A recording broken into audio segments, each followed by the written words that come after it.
ಓಂ.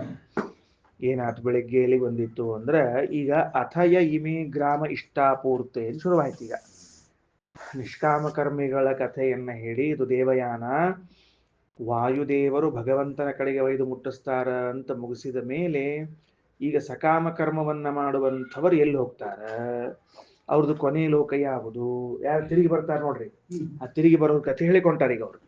ಆಯ್ತಾ. ಅಥ ಯ ಇಮೆ ಗ್ರಾಮ ಇಷ್ಟಾಪೂರ್ತೆ ದತ್ತಮಿತ್ಯುಪಾಸತೆ ತೇ ಧೂಮಂ ಅಭಿಸಂಭವಂತಿ. ಬಹಳ ಮಹತ್ವದ. ಈಗ ಪಿತೃಯಾನ ಅಂತ ಇದಕ್ಕೆ ಹೆಸರದ. ಇದಕ್ಕೇನು ಹೆಸರದ? ಪಿತೃಯಾನ. ಬೆಳಗ್ಗೆ ನಾವು ಓದಿದ್ದು ದೇವಯಾನ, ಈಗ ಓದ್ತಾ ಇರೋದು ಪಿತೃಯಾನ.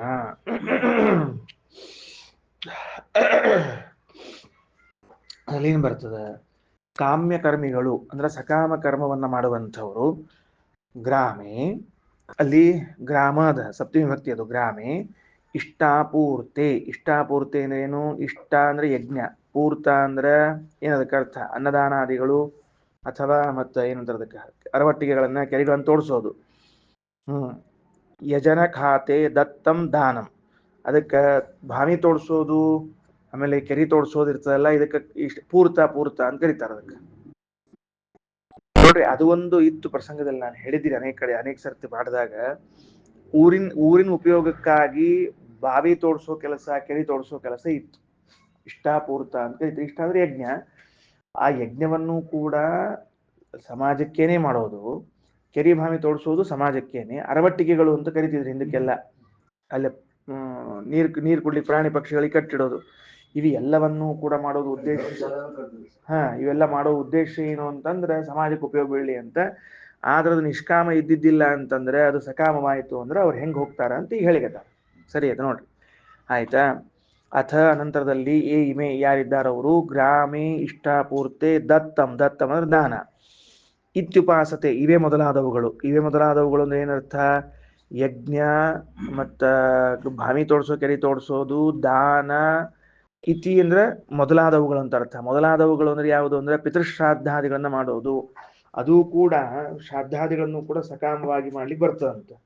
ನಮಗೇನ್ ಗೊತ್ತ್ರಿ ಶ್ರಾದ್ದ ಸಕಾಮ ಅಂದ್ರೆ ಏನದಕ್ಕೆ ಅರ್ಥ? ಏನೋ ಅಪ್ಪಗ ಕ್ಷೇಮ ಆಗ್ಲಿ ಮಾಡ್ತಿರ್ತೀವಿ. ಇದೇನು ಮತ್ತೆ ಏನಿದಕ್ಕೆ ಮತ್ತೆ ಅಂದ್ರೆ ಸಕಾಮವಾಗಿ ಮಾಡುವಂತಹದ್ದು ಉಂಟು. ನನಗೆ ಇಂತಹ ಫಲ ಬರಲಿ ಅಂತ ತಿಳ್ಕೊಂಡು ಶ್ರಾದ್ದ ಮಾಡ್ಲಿಕ್ಕೂ ಬರ್ತದೆ. ಹೌದು. ಹೆಂಗ ನಾವು ಸತ್ಯನಾರಾಯಣ ಪೂಜೆ ಅಥವಾ ಪವಮಾನ ಹೋಮಗಳನ್ನ ಇಂತಹ ಇಷ್ಟು ನೆರವೇರ್ಲಿ ಅಂತ ಮಾಡ್ತೀವೋ, ಹಂಗ ಪಿತೃಗಳ ಉದ್ದೇಶದಿಂದ ಶ್ರಾದ್ದ ಮಾಡಿದ್ರು ಅದು ಇಷ್ಟು ನೆರವೇರ್ತದೆ. ಅದಕ್ಕೂ ಮಾಡಿ ಬೇಡ್ಕೊಡ್ರಿ. ಹೌದು. ಅಲ್ಲ, ಅದು ಸಹಜವಾಗಿ ಮತ್ತು ಉದ್ದೇಶನೇ ಅದಿರ್ತದ. ಪ್ರತಿ ಸಂವತ್ಸರಿಕ ಅಲ್ಲದು, ಪ್ರತ್ಯೇಕ ಮಾಡ್ಲಿಕ್ಕೆ ತನವ. ಎದಕ್ ಮಾಡ್ಲಿಕ್ಕೆ ಅಂದ್ರೆ ನಮ್ಗೆ ಕ್ಷೇಮ ಆಗ್ಲಿ ಅಂತ ಮಾಡ್ಲಿಕ್ಕೆ ತನವ. ಇಷ್ಟ ಶ್ರಾದ್ದ ಅಂತ ಕರಿತಾರೆ ಅದಕ್ಕೆ. ಇಷ್ಟವಾಗಿ ಮಾಡೋದು ಅಂತ ಅರ್ಥ. ಮುಂದೋಣ ಬರ್ರಿ. ಏನಾತ್ ನೋಡ್ರಿ. ಅದಕ್ಕೆ ದತ್ತಮಿತ್ಯುಪಾಸ್ತೆ. ಹಿಂಗ್ಯಾರು ಶ್ರಾದ್ದಾದಿಗಳನ್ನೆಲ್ಲವನ್ನ ಮಾಡಿಕೊಂಡಿರ್ತಾರೋ ಅವರು ಧೂಮ ವಿಸಂಭವಂತಿ. ಮುಂದೆ ಎಲ್ಲಿ ಹೋಗ್ತಾರಪ್ಪ ಅಂತಂದ್ರೆ ಧೂಮಕ್ಕೆ ಹೋಗ್ತಾರ. ಧೂಮ ಅಂದ್ರೆ ಏನದು? ಧೂಮಾಭಿಮಾನಿ ದೇವತೆ ಲೋಕಕ್ಕೆ ಹೋಗ್ತಾರ. ಹೋಗೋ ದಾರಿ ಶುರುವಾಯ್ತು ಈಗ ನೋಡ್ರಿ. ನಾವು ನಿಷ್ಕಾಮಿ ಕರ್ಮಗಳದ್ದನ್ನ 2 ಸಲ ಕೇಳಿದ್ವಿ ಚಾಂದೋಗ್ಯವಾಗ. ಸಕಾಮ ಕರ್ಮಗಳನ್ನ ಮೊದಲೇ ಸರ್ತಿ ಕೇಳಿಗತ್ತೀವಿ. ಹಿಂದಿನ ಸಲ ನೀವು ಬರ್ಕೊಂಡಿರೋದ್ರಿಂದ ಮುಂದೆ ಹೊಂಟೀವಿ. ಪಂಡಂಗಾಚಾರ್ಯ ಬರ್ಕೊಂಡು ನೆನಪದ ಇಲ್ಲೋ? ಆನಂದ ನೆನಪದ ಇಲ್ಲ? ಆಯ್ತಾ. ಮುಂದೆ ನೋಡ್ರಿ. ಧೂಮಲೋಕಕ್ಕೆ ಹೋಗ್ತಾರ ಅಂದ್ರ ನಮಗ ಗೊತ್ತಿರೋ ಹಂಗ ಅಗ್ನಿಯನ್ನ ಹೊತ್ತಿಸಿದಾಗ ಕಟ್ಟಿಗೆ ಯಜ್ಞದಲ್ಲಿ ಅಲ್ಲಿ ಏನಿರ್ತದೆ ಅಂದ್ರೆ ಅಗ್ನಿ ಮಾತ್ರ ಇರ್ತಾನ. ಅಗ್ನಿಲೋಕ ಅಂತನೋ ದೇವತೆ ಅಂತ ಗೊತ್ತಿದೆ. ಅದರ ಧೂಮಕ್ಕೂ ಒಬ್ಬ ದೇವತೆ ಇದ್ದಾನ. ಆ ಧೂಮ ದೇವತೆಯ ಒಂದು ಲೋಕ ಅದ ಅಂತ ಅನ್ನೋದು ಹೊಸದಾಗಿ ಕಲ್ಪನೆ ಆಗ್ತದೆ ನಮ್ಗೆ. ಧೂಮಂ ಅಭಿಸಂಭವಂತಿ ಅದ. ಇವನೇ ಹೊಗೆ ಅಂತರೂ ಆಗ್ಲಿಕ್ಕೆ ಬರಂಗಿಲ್ಲ. ಇವ ಅಂತರೂ ಹೊಗೆ ಆಗ್ಲಿಕ್ಕೆ ಬರೋದಿಲ್ಲ. ಇಲ್ಲಿಂದ ಹೋಗವ ಇವ ಹೊಗೆ ಹಾಕಿದ್ರು ಅಂತ ಹಂಗ ಲೋಕದಾಗ ಶಬ್ದದ ಸತ್ತ ಅಂತ ಅರ್ಥದಕ್ಕೆ. ಕಡೆಗೆ ಸುಟ್ರು ಹೊಗೆ ಹಾಕಿದ್ರು ಅಂತಾರೆ. ಈ ಬೆಂಗಳೂರು ಮೈಸೂರು ಕಡೆ ಎಲ್ಲ ಹಂಗ ಶಬ್ದ ಹೊಗೆ ಹಾಕ್ತಾನ. ಆದ್ರೆ ಇವನೇ ಹೊಗೆ ಅಂತೂ ಆಗ್ಲಿಕ್ಕೆ ಬರೋದಿಲ್ಲ. ಅದಕ್ಕೇನಾಗಬೇಕು? ಹೊಗೆಗೆ ಧೂಮಕ್ಕೆ ಅಭಿಮಾನಿ ದೇವತೆಗಳೇನಿದ್ದಾರೋ ಆ ದೇವತೆಯ ಲೋಕಕ್ಕೆ ಹೋಗ್ತಾನೆ. ಅಲ್ಲಿಂದ ಧೂಮಾತ್ ಮುಂದೆ ಹೋಗ್ತಾನ ರಾತ್ರಿಂ. ರಾತ್ರಿ ಅಭಿಮಾನಿ ದೇವತೆಯ ಲೋಕಕ್ಕೆ ಹೋಗ್ತಾನ ಅವನು. ಅಲ್ಲಿಂದ ರಾತ್ರಿ ಅಪರಪಕ್ಷಂ. ರಾತ್ರಿಯಿಂದ ಕೃಷ್ಣ ಪಕ್ಷಾಭಿಮಾನಿ ದೇವತೆಗೆ ಹೋಗ್ತಾನ. ನೋಡ್ರಿ, ರಾತ್ರಿ ಪರಪಕ್ಷಂ ಆಗಿದ್ದು ನಡುವ ಅಳ್ಳು ಬಿಟ್ಟು ಹೋಗಿದೆ. ಅಳ್ಳು ಹಾಕೊಡ್ರಿ ಪುಸ್ತಕದಾಗ. ರಾತ್ರಿ ಆದ್ಮೇಲೆ ಒಂದು ಅಳ್ಳು ಹಾಕ್ಬೇಕು. ಎಸ್ ಹಾಕ್ಬೇಕಲ್ಲಿ. ಹಾಕಿದ್ರೆ ಅಪರಪಕ್ಷಮ ಆಗ್ತದೆ. ಎಲ್ಲಿದ್ರೆ ಪರಪಕ್ಷ ಆಗ್ತದೆ. ಮೇಲದು ಪರಪಕ್ಷ ಅಂದ್ರೆ ಏನಾಗ್ತದೆ? ಶುಕ್ಲ ಪಕ್ಷ ಆಗ್ತದೆ. ಅಪರ ಪಕ್ಷ ಅಂದ್ರೆ ಕೃಷ್ಣ ಪಕ್ಷ ಆಗ್ತದೆ. ನಮಗೆ ಕೃಷ್ಣ ಪಕ್ಷ ಬೇಕಾಗಿದೆ ಈಗ. ಕೃಷ್ಣ ಪಕ್ಷದ ಅಭಿಮಾನ ದೇವತಾ ಬೇರೆ ಇದ್ದಾರೆ, ಶುಕ್ಲ ಪಕ್ಷದ ಅಭಿಮಾನ ದೇವತಾ ಬೇರೆ ಇದ್ದಾರೆ. ಹಾ, ಪರ ಪರ ಯಾರು ಬೇರೆ ಅವಸ್ಥೆ ಅದ. ಹಾ, ಅಲ್ಲಿ ಹೋಗ್ತಾರ. ಅಲ್ಲಿಂದ ಏನಾಗ್ತದೆ ಮುಂದ ಅಂತಂದ್ರೆ ಕೃಷ್ಣಾಭಿಮಾನಿಗಳ ಮೇಲೆ ಯಾನ್ ಷಣ್ಮಾಸಾನ್, ಯಾನ್ ಷಣ್ ದಕ್ಷಿಣ ಐತಿ. ಷಣ್ಮಾಸಾಭಿಮಾನಿಗಳಾದ ಯಾರು? ದಕ್ಷಿಣಾಯನದ ಅಭಿಮಾನಿ. ಆ ದಕ್ಷಿಣಾಯನ ಅಭಿಮಾನಿ ದೇವತೆಗಳ ಲೋಕಕ್ಕೆ ಹೋಗ್ತಾನ. ತಾನ್ ಐತೆ ಸಂವತ್ಸರ ಪ್ರಾಪ್ರಂತಿ. ಅಲ್ಲಿಂದ ಎಲ್ಲಿ ಹೋಗ್ತಾನಪ್ಪ ಅಂತಂದ್ರೆ ಸಂವತ್ಸರಾಭಿಮಾನಿ ದೇವತೆಗಳು ಹೋಗ್ತಾನ. ಓ, ಉಲ್ಟಾ ಉಲ್ಟಾ ಉಲ್ಟಾ, ಅಲ್ಲ ಅಲ್ಲ ಅಲ್ಲ. ಹಾ ನೋಡ್ರಿ, ತಾನ್ ನ ಏತೆ ಸಂವತ್ಸರ ಪ್ರಾಪ್ನುವಂತಿ. ಇವ ಸಂವತ್ಸರಾಭಿಮಾನಿ ಲೋಕಕ್ಕೆ ಹೋಗುದಿಲ್ಲ ಇವ. ಭಾರಿ ವಿಚಿತ್ರ ಇದು. ಅಂದ್ರ ಅವ ಹೋಗ್ತಾನ. ಯಾರವ? ದೇವಯಾನದಲ್ಲಿ ಇದ್ದವನು ಸಂವತ್ಸರ ಅಭಿಮಾನ ದೇವತೆ ಲೋಕಕ್ಕೆ ಹೋಗ್ತಾನೆ. ಆದ್ರೆ ಇವ ಮಾತ್ರ ಸಂವತ್ಸರ ದಕ್ಷಿಣಾಯನ ಅಭಿಮಾನ ದೇವತಾದಿಂದ ನೇರವಾಗಿ ಪಿತೃಲೋಕಕ್ಕೆ ಹೋಗ್ತಾ ಇದ್ದಾನೆ. ಆ ಮಾಸಾಭಿಮಾನಿ ಲೋಕಕ್ಕೆ ಹೋಗ್ತಾನೆ. ಗೊತ್ತಾಯ್ತಾ? ಮಾಸೇಭ್ಯ ಪಿತೃಲೋಕಂ, ಮಾಸಾಭಿಮಾನಿ ಲೋಕಗಳಿಂದ ಪಿತೃಲೋಕಕ್ಕೆ ಹೋಗ್ತಾನ.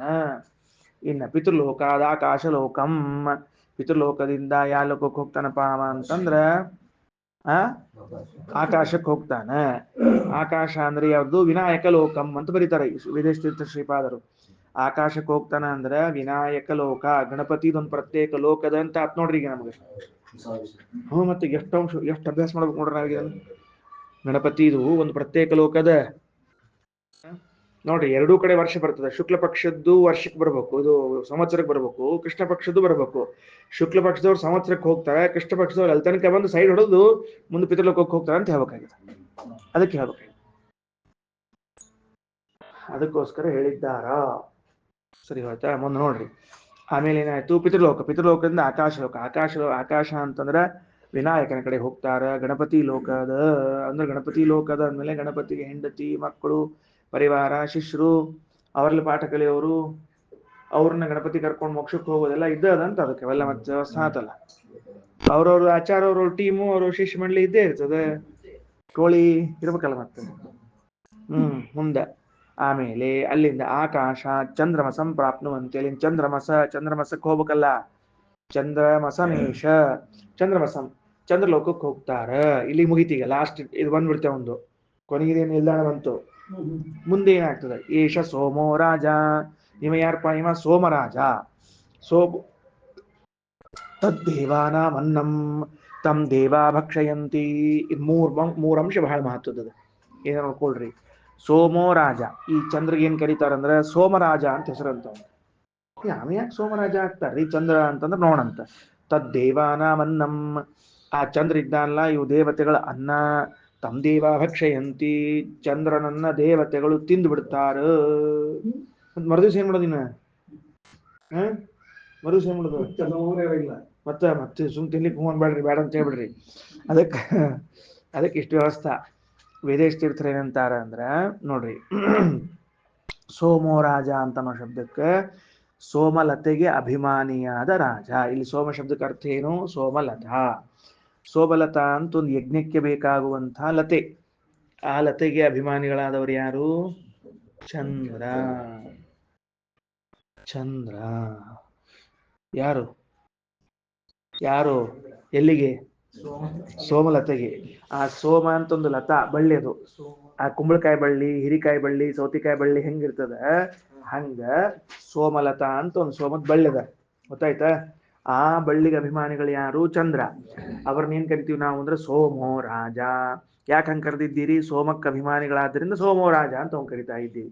ಈಗ ಚಂದ್ರ ದೇವತೆಗಳಿಗೆ ಅನ್ನ ಅಂದ್ರೆ ಚಂದ್ರನ್ ತಿನ್ನಂಗಿಲ್ಲ. ಸೋಮನಿಂದ ಅಭಿಮನ್ಯಮಾನವಾಗಿರುವಂತಹ ಸೋಮರಸವನ್ನ ದೇವತೆಗಳು ಯಜ್ಞದಲ್ಲಿ ಪಾನ ಮಾಡ್ತಾರ. ಗೊತ್ತಾತನ? ಅದಕ್ಕೆ ಅವನ್ನ ತಿನ್ಬಿಡ್ತಾರ ಅಂದ್ರೆ ಮುಂದೆ ಏನ್ ಗತಿ? ದೇವಾನಾಮನ್ನಂ. ಅದಕ್ಕೆ ಬರಿತಾರ ನೋಡ್ರಿ. ತತ್ ಅಂದ್ರೆ ಆ ಸೋಮಲತೆಗೆ ದೇವಾನಾಮನ್ನಂ ಅತಸ್ತಂ ಚಂದ್ರಂ ದೇವ ಭಕ್ಷಯಂತಿ. ಲತಾಭಿಮಾನಿ ದೇವತೆ ಲತಾಭಿಮಾನಿತ್ವೇನ ಈ ಮುಕ್ತಿ. ವೇದೇಶ ತೀರ್ಥರಂತಾರೆ ಚಂದ್ರನ್ ತಿಂತಾರ ಅಂದ್ರೆ ಲತೆಗೆ ಅಭಿಮಾನಿಯಾಗ್ಯಾನ ಅನ್ನೋ ಅಭಿಪ್ರಾಯದಲ್ಲಿ ಹೇಳಿರ್ತಾರೆ. ಹೊರತಾಗಿ ಚಂದ್ರನ್ ತಿನ್ಲಿ ಬರುವುದಿಲ್ಲ. ಗೊತ್ತೇನು? ಮತ್ತೆ ಗೊತ್ತಿಲ್ಲ.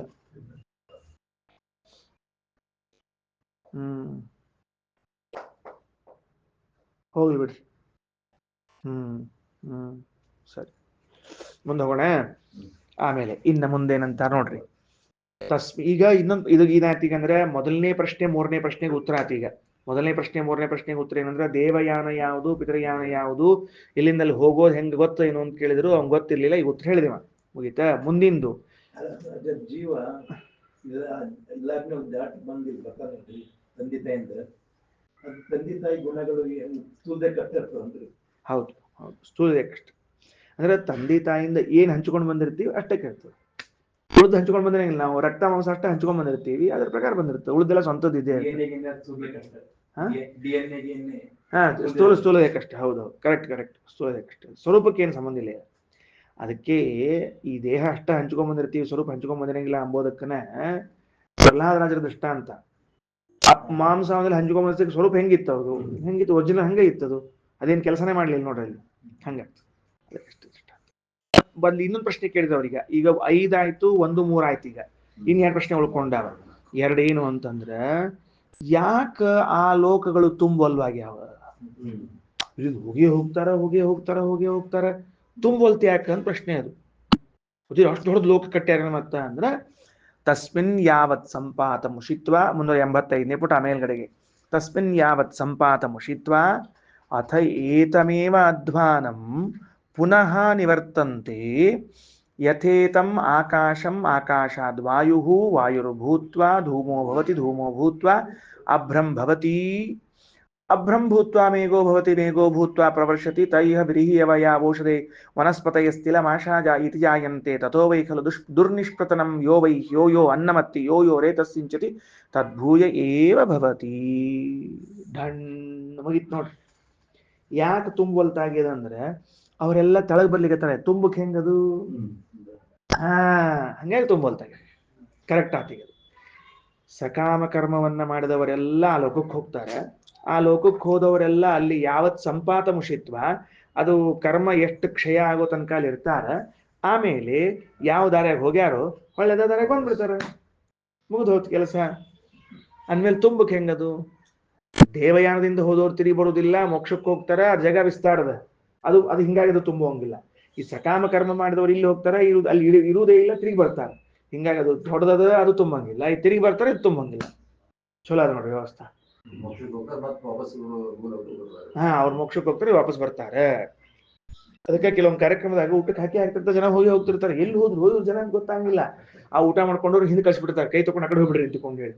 ಹಿಂಗೆ ಇದಕ್ಕೆ ಹಾಲಿನೇ ಇರ್ತದೆ, ಒಳಗೆ ಹೋಗೋದಿರ್ತಾರೆ. ಕೈತಿಲ್ಲ ಏನಂತ ಹೇಳಿದ್ದು. ರೈಟ್, ಗುಡ್ ಬಾಯ್. ಮುಂದೆ ಆಗ್ಲಿ, ಮುಂದೆ ಹೋಗಿ ಬರ್ರಿ. ಏನಾಯ್ತು? ತಸ್ಮಿನ್ ಆ ಲೋಕದಲ್ಲಿ ಯಾವತ್ ಸಂಪಾತಂ ಅಂದ್ರೆ ಸಕಾಮ ಕರ್ಮ ಮಾಡಿದವನು ಎಲ್ಲಿವರೆಗೆ ಅವನಿಗೆ ತೆಳಗೆ ಬೀಳಿಕೆ ಇಲ್ಲವೋ ಅಲ್ಲಿವರೆಗೆ ಉಷಿತ್ವ ವಾಸ ಮಾಡಿ ಉಷಿತ್ವ ಅಥ ಏತಮೇವ ಅಧ್ವಾನಂ ಪುನರ್ ನಿವರ್ತಂತೆ. ಮುಂದೊಂದು ಪ್ರಶ್ನೆ ಕೇಳಿದ್ರಲ್ಲ, ಏನಾತೀಗ? ಇನ್ನೊಂದು ಉಳ್ಕೊಂಡಿತ್ತು, ಹೆಂಗ್ ತಿರುಗಿ ಬರ್ತಾರೆ ಹೇಳಿ ನೋಡಂತ ತಿಳ್ಕೊಂಡು ಅದಕ್ಕೆ ಉತ್ತರ. ಈಗ ಯಥಾ ಇತಂ ಆಕಾಶಂ, ಯಥಾ ಯಾವ ಮಾರ್ಗದಿಂದ ಇಲ್ಲಿ ತನಕ ಹೋಗಿದ್ನೋ ಅಲ್ಲಿಂದಲೇ ಬರ್ತಾನ. ಹೆಂಗ್ ಹೋದ ಹಂಗ್ ಬಂದ. ಹೋದ ದಾರಿಗೆ ಸುಂಕಿಲ್ಲ ಅಂತ ಒಂದು ಗಾದೆ ಮಾತಿರ್ತದ್ರಿ.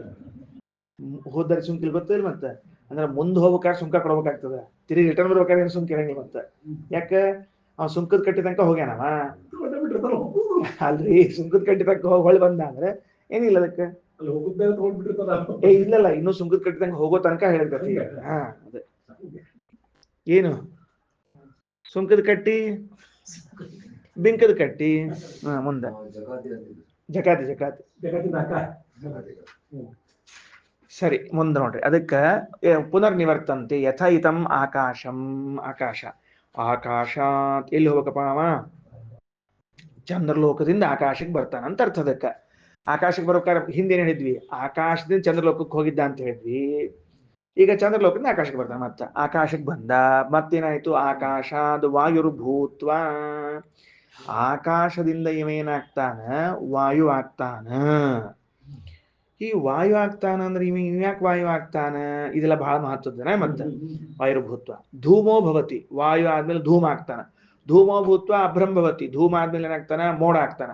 ಅಭ್ರಂ ಭೂತ್ವ ಮೇಘೋ ಭವತಿ, ಆ ಅಭ್ರ ಮೋಡ ಆದ ಮೇಲೆ ಮೇಘ ಆಗ್ತಾನ. ಅದು ಅಭ್ರ ಅಂದ್ರೆ ನೀರಿನ ಗುಂಪಿರೋದು ಒಂದ್ ಪ್ರತ್ಯೇಕ ಮೋಡ ಅಂತ ಒಂದ್ ಪ್ರತ್ಯೇಕ ಇರ್ಬೇಕು, ಹಿಂಗ್ ವ್ಯವಸ್ಥೆ ಮಾಡಿರ್ಬೇಕು. ಆಮೇಲೆ ಮೇಘೋ ಭೂತ್ವ ಪ್ರವರ್ಷತಿ, ಮೋಡ ಆದ್ಮೇಲೆ ಏನಾಗ್ತಾನವ ಅಂತಂದ್ರ ಮಳೆಗರಿತಾನ ಅಂತ ಅರ್ಥ ಅದಕ್ಕೆ. ಸರಿ ಆಯ್ತಾ? ಮಳೆ ಆಗ್ತಾನ. ಮಳೆ ಆದ್ಮೇಲೆ ಏನಾಗ್ತಾನ? ಅವರು ಇಹ ಇಲ್ಲಿ ವ್ರೀಹಿ ಯವ ಓಷಧಿ ವನಸ್ಪತಯ ಸ್ಥಿಲ ಮಾಷಾಹ ಇತಿ ಜಾಯಂತೆ. ಭತ್ತ, ಔಷಧಿಗಳು, ವನಸ್ಪತಿಗಳು, ಎಳ್ಳು, ಉದ್ದು ಎಲ್ಲೆಲ್ಲೋ ಆಗ್ತದೆ ಇದು ಪಾಪ ಜೀವ. ತಥೋ ವೈ ಖಲು, ಅದಾದ ಮೇಲೆ ಏನಪ್ಪಾ ಅಂತ ಕೇಳಿದ್ರೆ ದುರ್ನಿಷ್ಪ್ರತನಂ ನಿತರಾಂ ದುಷ್ಟಪತನಂ. ಇಲ್ಲಿ ತನಕ ಬರೋ ತನಕ ಯಥಾ ಕಥಂಚಿತ್ ಹೆಂಗೋ ಇತ್ರಿ ಪಾಪ ಜೀವ. ಮುಂದೆ ನೋಡ್ರಿ ಹೇಳ್ತೀನಿ, ಯೋ ಯೋ ಹಿ ಅನ್ನಮತ್ತಿ, ಯಾರ್ಯಾರು ಊಟ ಹೊಡಿತಾರೋ ಅವ್ರ ಹೊಟ್ಟೆಗೆಲ್ಲ ಹೋಗಿ ಕೊಡ್ಬೇಕಿದು. ಯಾರ ಹೊಟ್ಟಿ ಹೊಡಿತಾರೋ ಹಾಕೊಂಡು ಹೋಗಿ ಕೊಡ್ಬೇಕು ಅದೆಲ್ಲರ. ಆಮೇಲೆ ಯೋ ರೇತಸ್ ಸಿಂಚತಿ, ಯಾರು ರೇತಸ್ ಸಿಕ್ಕವನ್ನ ಮಾಡ್ತಾನ, ತದ್ಭೂಯೇ ಭವತಿ, ಅವನಲ್ಲೇ ಪ್ರವೇಶ ಮಾಡ್ಬೇಕಲ್ಲ, ನಾವು ಬೇರೆ ಕಡೆ ಹೋಗಿಲ್ಲ, ಅಪ್ಪ ಅದನ್ನ ಹೊಟ್ಟೆಗೆ ಹೋಗ್ಬೇಕು, ಅವ ಮತ್ತೇಲಿ ಹೋಗ್ತಾನೆ ಇನ್ನ ಅಂತ ಇಷ್ಟು ವಿಷಯ. ಈಗ ಇಷ್ಟು ವಿಷಯ ಮುಗಿದ ಮೇಲೆ ಇಲ್ಲೊಂದು ಪ್ರಶ್ನೆ. ಈಗ ಏನ್ ಪ್ರಶ್ನೆ ಅಂತಂದ್ರೆ, ಇವ ಏನಾಗ್ತಾನ ಅಂತ ಹೇಳಿದ್ರಿ, ಧೂಮೋ ಭೂತ್ವ ಅಭ್ರಂಭವತಿ ಅಂತದ. ಧೂಮನಾಗುತ್ತಾನೆ, ಅಭ್ರನಾಗುತ್ತಾನೆ ಅಂತದ. ಅಭ್ರ ಮತ್ತು ಮೇಘ ಅನ್ನೋ ಶಬ್ದಕ್ಕ ಎರಡರ್ಥ ಏನು ಅಂದ್ರೆ, ಅಭ್ರ ಅನ್ನೋ ಶಬ್ದಕ್ಕ ಶಿಥಿಲ ಅವಯವವುಳ್ಳ ಮೋಡ ಅಂತ ಬರ್ದಾರ, ಮೇಘ ಅನ್ನೋ ಶಬ್ದಕ್ಕ ನಿಬಿಡಾವಯವವುಳ್ಳ ಮೋಡ ಅಂತ ಬರೆದಿದ್ದಾರೆ. ಬರ್ಕೊಂಡು ಇಟ್ಕೊಟ್ಟಿದ್ದಾರೆ ಶಬ್ದ ಏನ್ರಿ. ಅಭ್ರ ಮತ್ತು ಮೇಘ, ಅಭ್ರ ಬರ್ಕೊಂಡು ಶಿಥಿಲವಾದ ಅವಯವ ಉಳ್ಳ ಮೋಡ, ಬಿಳಿ ಮೋಡ ಅಂತ ಬರ್ಕೊಳ್ರಿ. ಅದು ಶಿಥಿಲವಾದ ಅವಯವ ಉಳ್ಳ ಮೋಡ ಅಂದ್ರೆ ಬಿಳಿ ಮೋಡ ಅಂತ. ನೀರು ತುಂಬಿರಂಗಿಲ್ಲ ಅನ್ನೋ ಅಭಿಪ್ರಾಯದಲ್ಲಿ ಹೇಳ್ಬೇಕಂಗ. ಸರಿ. ಇನ್ನ ಮೇಘ ಅನ್ನೋ ಶಬ್ದಕ್ಕ ನೀರು ತುಂಬಿದ ಮೋಡ, ಅದು ದೃಢವಾದ ಅವಯವ ಉಳ್ಳ ಅಂತ ಬರ್ದ. ನಿಬಿಡ ಅವಯವ ಉಳ್ಳ ಮೋಡ, ನೀರು ತುಂಬಿದ ಮೋಡ, ಬಿಳಿ ಮೋಡ, ಕರಿ ಮೋಡ ಅಂತ ಕೊನೆಗೆ ಆತೊಟ್ಟಿ ಎರಡು ಕೂಡ್ಕೊಂಡು. ಸರಿ, ಮುಂದೆ ಹೋಗೋಣ ಅಂತ. ಅದೇ ಅಂದ್ರೆ ಒಂದ್ ಕೂಡು ಮೋಡ ಆಗ್ತದೆ. ಈ ನೀರ್ ಇರಂಗಿಲ್ಲ, ಹಾರ್ಕೊಂಡ್ ಹೆಂಗ್ ಬೇಕಾಗ ಹೋಗ್ತಿದ್ರೆ ಒಂದ್ ಕಡೆ ಗಟ್ಟಿ ಆಗ್ತದೆ ಅಂತ. ಹತ್ತಿ ಹಿಂದಂಗ ಆಗಿರ್ತದ. ಒಟ್ಟ ಹತ್ತಿ ಆ ವಿಮಾನ ಕೂತಾಗ ಕಾಣಿಸ್ತದ ನೋಡ್ರಿ, ಕೆಳಗೆ ಹೆಂಗಿರ್ತದ ಅಂತ ಗೊತ್ತಾಗ್ತದ ಮೋಡ ಹೆಂಗಿರ್ತದ ಅಂತ ಹೇಳಿ. ಬಹಳ ಚಂದ ಗೊತ್ತಾಗ್ತದೆ. ಎಲ್ಲ ನಾವು ಕ್ಷೀರಸಾಗರದಾಗ ಇದ್ದಂಗ ಅನಿಸ್ತಿರ್ತದ ಅವಾಗ ನಮಗೆ. ಅಲ್ಲಿ ಹೋಗದೆ ಇದ್ರು ಇಲ್ಲರ ಹೋಗಿವಲ್ಲ ಅಂತ ತಿಳ್ಕೊಂಡು. ಕ್ಷೀರಸಾಗರದಾಗ ಮೋಡದ ಮೇಲೆ ಅನ್ಬಾರ್ದು. ನಾ ಕೆಳಗಿಳಿದ ಬಂದಲ್ಲಿ ಏನ್ ಹೇಳ್ಬೇಕು, ಕ್ಷೀರಸಾಗರದಾಗ ವಿಹಾರ ಮಾಡಿ ಬಂದೀನಿ ಅಂತ ಹೇಳ್ಬೇಕು. ಮುಂದೆ ನೋಡಿ, ಅದಕ್ಕೆ ಹೇಳಿದ್ರು ಇಲ್ಲಿ ಆಕಾಶ, ಚಂದ್ರಲೋಕದಿಂದ ಆಕಾಶಕ್ಕೆ, ಆಕಾಶದಿಂದ ವಾಯುಲೋಕಕ್ಕೆ ಬರ್ತಾನ. ಏನಾಗಿದೆ, ಹಿಂದಿನ ವಾಕ್ಯ ಹೇಳೋ ಕಾಲಕ್ಕ ಧೂಮಲೋಕದಿಂದ ಚಂದ್ರಲೋಕಕ್ಕೆ, ಚಂದ್ರಲೋಕದಿಂದ ಇಲ್ಲಿ ಹಿಂಗ್ ಹೇಳ್ಕೊತ ಹೋಗ್ಯಾರ. ಈಗ ತಿರುಗಿ ಬರೋ ಕಾಲಕ್ಕೆ ಏನ್ ಹೇಳಿಕತಾರ ಅಂದ್ರೆ, ಆಕಾಶ ಆಗ್ತಾನ, ಧೂಮ ಆಗ್ತಾನ, ಮೋಡ ಆಗ್ತಾನ ಅನ್ಲಿಕತ್ತಾರ. ಎಷ್ಟು ವ್ಯತ್ಯಾಸ ಆಯ್ತು ಶಬ್ದ ಪ್ರಯೋಗ ಅಂತ ಗಮನಿಸ್ರಿ. ಹೋಗೋ ಕಾಲಕ್ಕೆ ಹೆಂಗಿತ್ತು ಅಂತ ಕೇಳಿದ್ರೆ, ಅವ ಧೂಮ ಸಂಭವಂತಿ, ಧೂಮದ ಹತ್ರ ಹೋಗ್ತಾನ, ಧೂಮಲೋಕಕ್ಕೆ ಹೋಗ್ತಾನ. ಧೂಮಾತ್ ರಾತ್ರಿ, ಧೂಮದಿಂದ ರಾತ್ರಿಗೆ, ರಾತ್ರಿಯಿಂದ ಅಪರಪಕ್ಷಕ್ಕೆ, ಅಪರಪಕ್ಷದಿಂದ ದಕ್ಷಿಣಾಯನಕ್ಕೆ, ದಕ್ಷಿಣಾಯನದಿಂದ ಮಾಸಕ್ಕೆ, ಮಾಸಗಳಿಂದ ಪಿತೃಲೋಕಕ್ಕೆ. ಹಿಂಗ ಒಂದ್ ಕಡೆಯಿಂದ ಇನ್ನೊಂದ್ ಕಡೆ ಹೋಗ್ತಾನ ಅಂತನ್ನೋ ಪಂಚಮಿ ವಿಭಕ್ತಿ ಅಂತವಾದ ಶಬ್ದಗಳಿದ್ದುದರಿಂದಾಗಿ ಭ್ರಮಕ್ಕೆ ಅವಕಾಶ ಇಲ್ಲ. ಆದ್ರೆ ತಿರುಗಿ ಬರೋ ಕಾಲಕ್ಕ ಚಂದ್ರಲೋಕದಿಂದ ಆಕಾಶಕ್ಕೆ ಬರ್ತಾನ ಅಂತನ್ನೋ ಕಾಲಕ್ಕ ಆಕಾಶಾತ್ ವಾಯುಂ ಅಲ್ಲ, ವಾಯುರ್ಭೂತ್ವ ಧೂಮೋ ಭವತಿ, ವಾಯುವಾಗಿ ಧೂಮವಾಗ್ತಾನ, ಧೂಮೋ ಭೂತ್ವ ಅಭ್ರಂಭವತಿ, ಧೂಮನಾಗಿ ಅಭ್ರನಾಗ್ತಾನ. ಇದೇನಿದು ಶಬ್ದ ಪ್ರಯೋಗ? ಶಬ್ದಗಳನ್ನ ಪ್ರಯೋಗ ಮಾಡೋ ಕಾಲಕ್ಕ ಭ್ರಮ ಬರುವಂತೆ ಅದ. ಆಕ್ಚುಲಿ ಏನದ, ಅಭ್ರ ಆಗ್ಬೇಕಲ್ಲಿ, ಅಭ್ರಮ ಬರಬೇಕು. ಅಭ್ರಮಂ ಭಂಗರಹಿತಂ, ಆದ್ರೆ ಭ್ರಮ ಬರ್ಲಿಕ್ಕತ್ತದ.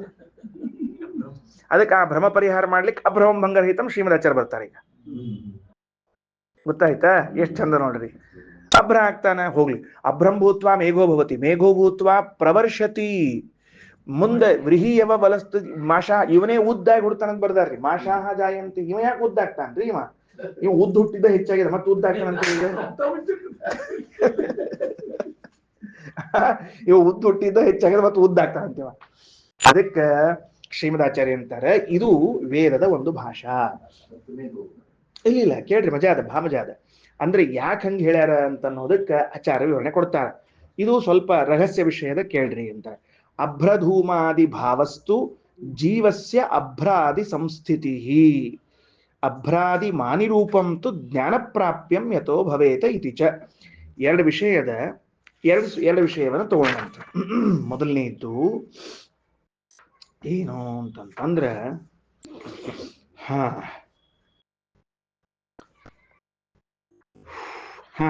ಇಲ್ಲಿ ಅಭ್ರಂಭವತಿ ಅಂತನ್ನುವ ಶಬ್ದಕ್ಕಾಗಲಿ ಅಥವಾ ವಾಯುರ್ಭವತಿ ಧೂಮೋಭವತಿ ಎನ್ನುವಂತಹ ಶಬ್ದಕ್ಕಾಗಲಿ ಏನರ್ಥ ಮಾಡಬೇಕು ಅಂದ್ರೆ, ಅಭ್ರಧೂಮಾದಿ ಭಾವಸ್ತು ಉಪನಿಷತ್ತಿನಲ್ಲಿ ಹೇಳಿದ ಇವನೇ ಅಭ್ರನಾಗ್ತಾನೆ, ಇವನೇ ಧೂಮನಾಗ್ತಾನೆ ಎನ್ನುವ ಶಬ್ದಕ್ಕೆ ಜೀವನು ಆ ಧೂಮದಲ್ಲಿ ಇರುತ್ತಾನೆ, ಆಮೇಲೆ ಆ ಮೋಡದಲ್ಲಿ ಇರುತ್ತಾನೆ ಅನ್ನುವ ಅಭಿಪ್ರಾಯವನ್ನ ಹೇಳಬೇಕು. ಮೊದಲನೇದ್ದು ಸರಿ ಆಯ್ತಾ? ಏನಂತ ಹೇಳಿ ಆನಂದ್ ಅವರು. ಅಲ್ಲಿ ಮತ್ತೆ ಪ್ರಶ್ನೆ ಶುರು ಆಗ್ತದೆ ಈಗ. ಏನು ಅಂತಂದ್ರ, ಏನು ಸೂತ್ರ, ಯಾವ ಸೂತ್ರ? 3:1 ಸೂತ್ರ ತೆಗಿಬೇಕು ಮನೆಗೆ ಹೋಗಿ. ತತ್ ಸ್ವಾಭಾವ್ಯಾಪತ್ತಿ ಉಪಪತ್ತೇ ಅಂತ ಒಂದು ಸೂತ್ರದ ಬ್ರಹ್ಮಸೂತ್ರ 3:1-23 ಆ ಸೂತ್ರದಲ್ಲಿ ಏನ್ ಹೇಳಿಕ್ ಹೊರಟಾರ ಅನ್ನೋದನ್ನ ಗಮನಿಸ್ರಿ ಆನಂದ್ ಅವರು. ಈಗ ಸರಳವಾದ ಪ್ರಶ್ನೆ ಅರ್ಥ ಆಗಿದೆ ನಮ್ಗೀಗ. ಏನ್ ಇಟ್ಕೋಣ ಅಂತಂದ್ರೆ, ಅಭ್ರಂಭವತಿ ಅನ್ನೋ ಶಬ್ದವನ್ನಷ್ಟೇ ಇಟ್ಕೋಣ ಅಂತ. ಇವನು ಮೋಡ ಆಗುತ್ತಾನೆ. ಈ ವಾಕ್ಯವನ್ನ ಶ್ರೀಮದಾಚಾರ್ಯರು ಅರ್ಥೈಸುವ ಕ್ರಮ ಹೇಗೆ? ಜೀವನಂತರೂ ಮೋಡ ಆಗ್ಲಿಕ್ಕೆ ಸಾಧ್ಯವಿಲ್ಲ, ಮೋಡದಂತೆ ಇನ್ಯಾವುದೂ ಆಗ್ಲಿಕ್ಕೆ ಸಾಧ್ಯ ಇಲ್ಲ. ಹಾಗಿರುವಾಗ ಮೋಡ ಆಗುತ್ತಾನೆ ಅಂದ್ರೆ ಏನರ್ಥ ಅಂದ್ರೆ, ಮೋಡದ ಅಭಿಮಾನಿ ಎಲ್ಲಿ ಇರುತ್ತಾನೋ ಇವನು ಅಲ್ಲಿ ಹೋಗುತ್ತಾನೆ ಅಂತ ಅರ್ಥ ಮಾಡಬೇಕು. ಅರೆ ಮತ್ತ ಮೋಡದ ಅಭಿಮಾನಿ ಎಲ್ಲಿರುತ್ತಾನೆ ಅಲ್ಲಿ ಹೋಗುವುದಾದ್ರೆ ಇವನೇ ಮೋಡ ಆದ ಅಂತ ಶಬ್ದ ಹೆಂಗೆ ಪ್ರಯೋಗ ಮಾಡಿದ್ರಿ? ಬಂತಲ್ಲ ಪ್ರಶ್ನೆ. ಎರಡನೇದು, ನೆಕ್ಸ್ಟ್ ಸೆಕೆಂಡ್ ಕ್ವಶನ್ ಬಿಡ್ಕರ್ ಅವರು ಅರ್ಥ ಆಗ್ಲಿಕ್ಕಿಲ್ಲ. ಫಸ್ಟ್ ಕ್ವಶನ್ ಏನು? ಇವ ಮೋಡ ಆಗುವುದಿಲ್ಲ. ಮೋಡ ಆಗುದಿಲ್ಲಲ್ಲ, ಇವ ಮೋಡದ ಲೋಕಕ್ಕೆ ಹೋಗ್ತಾನೆ, ಆ ದೇವತೆ ಲೋಕಕ್ಕೆ ಹೋಗ್ತಾನೆ. ಮತ್ತೆ ಆ ದೇವತೆಯ ಲೋಕಕ್ಕೆ ಹೋಗ್ತಾನ ಅಂತ ಶಬ್ದ ಸರಳ ಮಾಡ್ಲಿಕ್ಕೆ ಬರ್ತಿರುವಾಗ ಮೋಡ ಆಗ್ತಾನ ಅಂತ ಯಾಕೆ ಅನ್ಬೇಕು ಅಂದ್ರೆ, ಏನ್ ಪರಿಸ್ಥಿತಿ ಅದ ಇದು ಅಂತಂದ್ರೆ ಇಷ್ಟದ. ಅಂದ್ರೆ ಆ ದೇವತೆ ಎಲ್ಲಿ ಕೂಡ್ತಾನೋ ಇವ ಅಲ್ಲಿ ಕೂಡ್ತಾನ, ಆ ದೇವತೆ ಎಲ್ಲಿ ಹೋಗ್ತಾನೋ ಇವ ಅಲ್ಲಿ ಹೋಗ್ತಾನ. ಅಂದ್ರೆ ಇವ ಮೋಡಾಭಿಮಾನಿ ದೇವತೆಯಲ್ಲಿ ಪ್ರವೇಶ ಮಾಡಿ, ಮೋಡಾಭಿಮಾನಿ ದೇವತೆಯಲ್ಲಿ, ಮೋಡದಲ್ಲಿ ಅಲ್ಲ, ಮೋಡಾಭಿಮಾನಿ ದೇವತೆಯಲ್ಲಿ ಪ್ರವೇಶ ಮಾಡಿ ಅವನು ಕೂತಾಗ ಕೂಡ್ತಾನ, ಎದ್ದಾಗ ಏಳ್ತಾನ, ನಿಂತಾಗ ನಿಲ್ತಾನ, ಮಲಗಿದಾಗ ಮಲಗುತ್ತಾನ. ಹಿಂಗಾದದ್ದಕ್ಕ ಹೊರಗಿದ್ದ ವ್ಯಕ್ತಿಗೆ ಅವ ಪ್ರತ್ಯೇಕ ಒಳಗಿದ್ದಾನ ಅಂತ ಅನಸದೇ ಇದ್ದದ್ದಕ್ಕ ಅಭ್ರಂಭವತಿ, ಇವನೇ ಮೋಡ ಆಗಿಬಿಡ್ತಾನೆ ಅನ್ನೋ ಅನ್ಸಿಬಿಟ್ಟದ. ಅಭಿಮಾನಿ ದೇವತೆಗಳ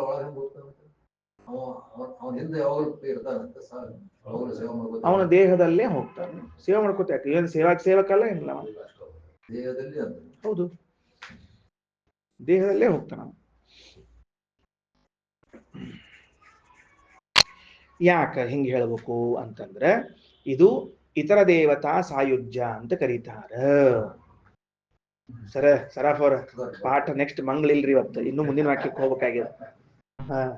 ಏನು ಇದು? ಹೆಂಗ ನಾವು ಭಗವಂತನ ಜೊತೆಗೆ ಸಾಯುಜ್ಯ ಅಂತನ್ನುವುದನ್ನ ಕೇಳಿದ್ದೀವೋ ಹಂಗ ಇತರ ದೇವತೆಗಳ ಜೊತೆಗೆ ಸಾಯುಜ್ಯ ಅಂತನ್ನುವುದು ಒಂದುಂಟು. ಈ ಸಾಯುಜ್ಯದಲ್ಲಿ ಏನಾಗ್ತದ ಅಂದ್ರೆ, ಅದರ ಒಳಗಿವ ಇದ್ದದ್ದಕ್ಕ ಕೂತದ್ದು ಎದ್ದದ್ದು ಮಾಡಿದ್ದು ಗೊತ್ತಾಗಂಗೇ ಇಲ್ಲ ನಮಗೇನ್ ಗೊತ್ತಾಗ್ತದ? ಆ ದೇವತೆ ಒಬ್ಬನೇ ಎದ್ದಾನ, ಕೂತಾನ, ಮಾತಾಡಂತ ಹಿಂಗ್ ಗೊತ್ತಾದದ್ದಕ್ಕ ಅಭ್ರಂಭವತಿ, ಮೇಘೋಭವತಿ, ಧೂಮೋಭವತಿ ಅಂತ ವ್ಯವಹಾರ ಮಾಡ್ಲಿಕ್ಕತ್ತಾರ. ಎಷ್ಟು ಚಂದ ನೋಡ್ರಿ ಮಹತ್ವದ ಅಂಶ. ಅಂದ್ರೆ ಏನ್ ತಿಳಿಸಿಕೊಟ್ರಿ ಈಗ ನಮಗ ಶ್ರೀಮದಾಚಾರ್ಯರು? ಅಂದ್ರೆ ಅಭ್ರಾದಿ ಧೂಮ ಭಾವಸ್ತು ಜೀವಸ್ಯ ಅಭ್ರಾದಿ ಸಂಸ್ಥಿತಿ. ಇವ ಧೂಮ ಆಗ್ತಾನಂದ್ರೆ ಧೂಮ ಲೋಕಕ್ಕೆ ಹೋಗ್ತಾನಂತ ಅಲ್ಲೇ ಇಲ್ಲ, ಧೂಮ ಲೋಕಕ್ಕೆ ಹೋಗೋದು ಹಿಂದೆ ಬಂದ ಬಿಟ್ಟದ. ಧೂಮ ಎಂಬ ದೇವತೆಯ ಸಾಯುಜ್ಯವನ್ನ ಪಡಿತಾನ. ಆ ಧೂಮಾಭಿಮಾನಿ ದೇವತೆಯ ಸಾಯುಜ್ಯವನ್ನ ಪಡೆದು ಅಲ್ಲಿ ಸಾಯುಜ್ಯ ಪಡೆದ ಮೇಲೆ ಏನಾಗ್ತದ್ರಿ ಸರಾಫ್ ಅವರ? ಅವ ಎದ್ದಾಗ ಹೇಳ್ಬೇಕು, ಕೂತಾಗ ಕೂಡ್ಬೇಕು, ಆಯ್ತಿಲ್ಲೋ? ಹಾಗಿದ್ದರೆ ನಾವು ಹೊಸ ಅಂಶವನ್ನ ಏನು ಕಲಿತಿದ್ದೇವೆ ಇವತ್ತು ಅಂತಂದ್ರೆ, ಸಾಯುಜ್ಯ ಅಂತನ್ನುವುದು ಕೇವಲ ಭಗವಂತನ ವಿಷಯದಲ್ಲಿ ಘಟಿಸುವುದಲ್ಲ, ಇತರ ದೇವತೆಗಳ ವಿಷಯದಲ್ಲೂ ಘಟಿಸುವಂತಹದ್ದು. ಸರ್ ಮಜಾ ಸರ್ ಇವತ್ತ ಏನು? ಇತರ ದೇವತೆಗಳ ವಿಷಯದಲ್ಲಿ ಅಂದ್ರೆ ಯಾರ ವಿಷಯದಲ್ಲಿ? ಯಾವ ಯಾವ ದೇವತೆಗಳ ಲೋಕ ಇದೆಯೋ ಆ ಎಲ್ಲಾ ದೇವತೆಗಳ ವಿಷಯದಲ್ಲೂ ಘಟಿಸುವ ವಿಷಯವಿದು. ಉದಾಹರಣೆಗೆ ವಾಯುದೇವರಿದ್ದಾರೆ, ವಾಯುದೇವರ ಲೋಕದಲ್ಲೂ ವಾಯುದೇವರ ದೇಹದಲ್ಲೂ ಸಾಯುಜ್ಯ ಘಟಿಸಲೇಬೇಕು, ಇಲ್ವಾ?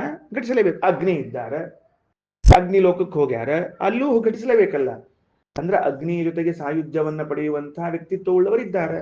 ಅವರ ದೇಹದಲ್ಲಿ ಪ್ರವೇಶ ಮಾಡಿ ಸುಖ ಸಂತೋಷ ಪಟ್ಟು ಏನೋ ಹೊರಗೆ ಬರ್ತಾರೆ, ಮತ್ತೆ ಮುಂದೆ ಹೋಗ್ತಾರೆ.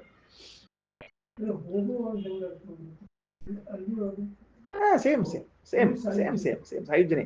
ಈಗ ಲೋಕ ಅಂತದ ಅಂತ ಅರ್ಥ ಆಗ್ತದೆ, ದೇಹ ಅಂದಾಗ ಅರ್ಥ ಆಗಿಲ್ಲ, ಅದಕ್ಕೆ ಬಿಡಿಸಿಕತಿ ಒಟ್ಟೆ. ಎರಡೂ ಅರ್ಥ ಮಾಡಿಕೊಳ್ಳ್ರಿ.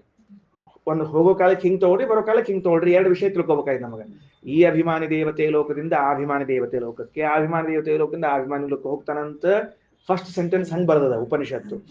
ನೆಕ್ಸ್ಟ್ ರಿಟರ್ನ್ ಬರೋ ಕಾಲಕ್ಕೆ ಹೆಂಗ್ ಬರ್ತದ ಅಂದ್ರೆ ಸಾಯುಜ್ಯವಂತ ನಾನು ಬರ್ತದ. ಅಂದ್ರೆ ಅದು ಸ್ಟೈಲ ಹಂಗ್ ಮಾಡ್ಕೊಂಬಿಟ್ಟದ ಉಪನಿಷತ್ತೇ, ಆ ಸ್ಟೈಲ್ ತೋರಿಸಿದ್ ಗೊತ್ತಾತಿಲ್ಲ. ಅದಕ್ಕೆ ಎರಡು ವಿಷಯ ಹೇಳ್ಬೇಕಾಗಿದೆ. ಅದಕ್ಕೆ ಆ ದೇವತೆಯ ಲೋಕಕ್ಕೆ ಹೋಗ್ತಾನ, ದೇವತೆಯ ಜೊತೆಗೆ ಸಾಯುಜ್ಯವಂತನಂತ ಎರಡು ಹೇಳೋ ಕಾಲಕ್ಕಿದ್ರಿಂದ ಹೋಗೋದು ಹೆಂಗ ರಿಟರ್ನ್ ಹಂಗ ಇದ್ದದಕ್ಕೆ ಹೋಗೋ ಕಾಲಕ್ಕೆ ಹಿಂಗ್ ಬರ್ತದ, ಬರೋ ಕಾಲಕ್ಕೆ ಹೆಂಗ್ ಬರ್ತದ. ಹೌದಿಲ್ರಿ? ಹಾ, ಹಂಗ ಕರ್ಕೊಂಡ್ಬರ್ತಾರ, ಮತ್ತೆ ಅವ್ರು ಕರ್ಕೊಂಡ್ಬರ್ತಾರ. ಹಾ, ಮತ್ತೆ ಆ ಲೋಕಕ್ಕೆ ಹೋಗೇ ಹೋಗ್ತಾನ, ಆ ದೇವತೆಗಳ ದೇಹದಲ್ಲೂ ಹೋಗ್ತಾನ ಅಂತ ಎರಡು ಅರ್ಥ. ಬಿಡ್ಕರ ಅವ್ರು ಮುಂದೆ ಹೋಗೋಣ. ಸರಿ ಬರ್ರಿ. ಬರ್ತದ್ರಿ ಸರ್, ಪಾಠ ಇನ್ನು ಮುಂದೆ ಹೋಗಿಲ್ರಿ ಸರ್ ನಮ್ದು. ಅವ್ರು ಹೋಗ್ಬಿಟ್ರ, ಮುಂದೆ ಹೋಗ್ಬಿಟ್ರ, ಅವ್ರು ಭಯಂಕರ ಮುಂದೆ, ಬಾಳ ಮುಂದೆ ಹೋಗ್ಬೇಡ್ರಪ್ಪ.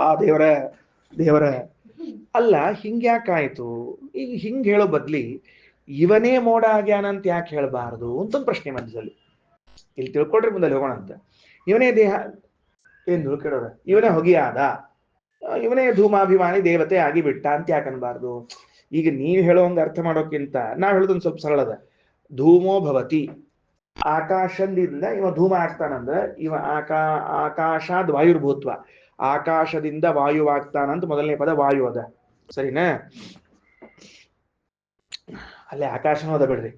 ಆಕಾಶ ಆಗ್ತಾನ, ವಾಯು ಆಗ್ತಾನ ಅಂದಾಗ ಇವನೇ ಆಕಾಶದ ಅಭಿಮಾನಿ ಆಗ್ತಾನ, ಇವನೇ ವಾಯುವಿನ ಅಭಿಮಾನಿ ಆಗ್ತಾನಂತ ಯಾಕೆ ಅನ್ಬಾರ್ದು? ಧೂಮೋ ಭವತಿ ಅಂದಾಗ ಇವನೇ ಧೂಮಕ್ಕೆ ಅಭಿಮಾನಿ ಆಗ್ತಾನಂತ ಯಾಕೆ ಅರ್ಥ ಮಾಡಬಾರ್ದು? ಈಗ ಸ್ಪಷ್ಟದ. ಏನ್ ಸ್ಪಷ್ಟದ? ಇವನು ಧೂಮನಾಗುತ್ತಾನೆ ಅಂದಾಗ ಇವನೇ ಧೂಮದ ಅಭಿಮಾನಿಯಾಗಿ ಬಿಡ್ಲಿ, ಧೂಮ ಲೋಕಕ್ಕೆ ಇವನೇ ಅಭಿಮಾನಿಯಾಗಲಿ. ಯಾಕೆ ಪ್ರತ್ಯೇಕ ದೇವತೆಯನ್ನು ಒಪ್ಪಿ ಆ ದೇವತೆಯ ದೇಹದಲ್ಲಿ ಇವನ ಪ್ರವೇಶವನ್ನಗೊಳಿಸಿ ಸಾಯುಜ್ಯ ಅಂತ ಯಾಕೆ ಹೇಳಬೇಕು ಅಂತಂದ್ರೆ ಶ್ರೀಮದಾಚಾರ್ಯ ಅಂತಾರ, ಧೂಮ ಅಭ್ರಾದಿ ಮಾನಿ ರೂಪಂತು ಜ್ಞಾನ ಪ್ರಾಪ್ಯಂ ಯಥೋ ಭವೇತ್. ಅದು ಬರುವುದಿಲ್ಲ ತಮ್ಮ, ಅದು ಅಪರೋಕ್ಷ ಜ್ಞಾನದಿಂದ ಸಂಪಾದನೆ ಮಾಡಲ್ಪಟ್ಟ ಪದವಿನೇ ಹೊರತಾಗಿ ಸಕಾಮ ಕರ್ಮಗಳಿಂದ ಹೊಂದಲ್ಪಡುವುದಲ್ಲ. ಇದು ಯಾರ ಕತೆ ಹೇಳಿಕತ್ತಿ ನಾವು? ಸಕಾಮ ಕರ್ಮಿಗಳು ಹೋಗಿ ಬರೋ ಲೋಕ ಹೇಳಿಕತ್ತಿ ಹೊರತಾಗಿ ಬರೋದಲ್ಲ. ಅದಕ್ಕೆ ಆಚಾರ ಅಂತಾರ ಜ್ಞಾನ ಪ್ರಾಪ್ಯಂ. ಅವ ಒಬ್ಬ ಅಭಿಮಾನಿ ದೇವತಾ ಇದ್ದಾನವ, ಅವ ಏನ್ ಮಾಡ್ಬೇಕು ಅಂದ್ರೆ ಅಪರೋಕ್ಷ ಜ್ಞಾನ ಸಂಪಾದನೆ ಮಾಡಿಕೊಂಡು ಆ ಪದವಿಯನ್ನ ಹೊಂದಬೇಕು. ಧೂಮಲೋಕಾಭಿಮಾನಿ ಪದವಿ, ವಾಯುಲೋಕಾಭಿಮಾನಿ ಪದವಿ ಅಂದ್ರೆ ವಾಯು ಪದವಿ, ಅವೆಲ್ಲ ಹೊಂದಬೇಕು. ಹಾ, ಮತ್ತೆ ಬಹಳ ವ್ಯತ್ಯಾಸ ಆಯ್ತು. ಏನು ಸ್ಟೇಷನ್ ನಿಲಂಗೆ ಜನಗಣಮನ ಅಧಿನಾಯಕ ಜೈ ಅಂತ ಹೇಳಿ ಮುಂದೆ ಸರಿ. ಸಕಾಮ ಚಾನ್ಸೇ ಇಲ್ಲ. ಜ್ಞಾನಿ ಪ್ರಾಪ್ಯ ಅಂಬುದು ಎಲ್ಲ ಕಡೆ ಒಂದೇ ಸೂತ್ರ. ಈಗ ಸಕಾಮ ಕರ್ಮ ನಿಷ್ಕಾಮ ಕರ್ಮದಲ್ಲೂ ಕೂಡ ಅವ ಇದಕ್ಕೆ ಎಲ್ಲಿ ಹೋದ ಅಂತ ಕೇಳಿದ್ರೆ ಹುಣ್ಣಿಮೆ ಅಭಿಮಾನಿ ದೇವತೆ ಲೋಕಕ್ಕೆ ಹೋದ ಅಂದ್ರೆ ಹುಣ್ಣಿಮೆ ದೇವತೆಯಲ್ಲಿ ಪ್ರವೇಶ ಮಾಡಬೇಕು, ಸಂತೋಷ ಪಡಬೇಕು, ಮುಂದೆ ಹೋಗಕ್ಕೆ ಹೊರತಾಗ ಅಲ್ಲೇ. ಯಾಕಂದ್ರೆ ಅದು ಅಭಿಮಾನಿ ಜ್ಞಾನ ಪ್ರಾಪ್ಯವಾದ ಲೋಕ ಅದು.